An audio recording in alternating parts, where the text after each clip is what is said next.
In today's video, I'm going to teach you how to switch account in Excel.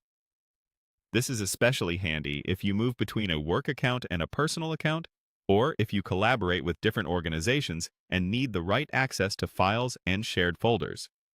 I'll keep it simple and clear so you can follow along confidently. Start by opening Excel and looking to the upper right corner of the window. That's where your profile lives.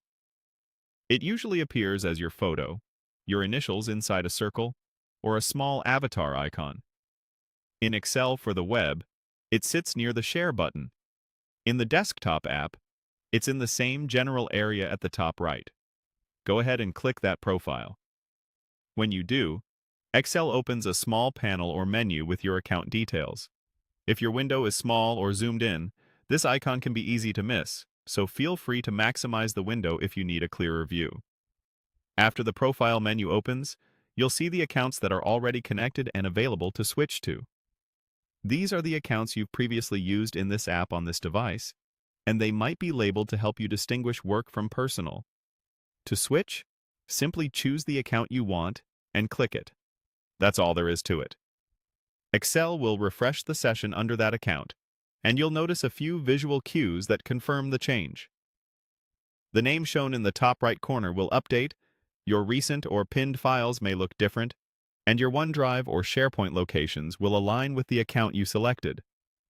This helps ensure you're opening the right documents with the correct permissions. Give it a moment if things take a second to update. Sometimes Excel needs to reload your lists and connections for the new account. If a file is stored under a different organization and you find that certain actions are restricted, that's a sign you're in the wrong account. Just open the profile menu again and click the correct one. It's fast, and you won't lose your work when you switch like this, but it's always a good habit to save any open files first so everything stays neat and up to date. That's the entire process. Click your profile in the upper right, then choose the account and click it. With these two quick actions, you can move between accounts confidently and keep your work organized, your permissions accurate, and your files exactly where you expect them to be.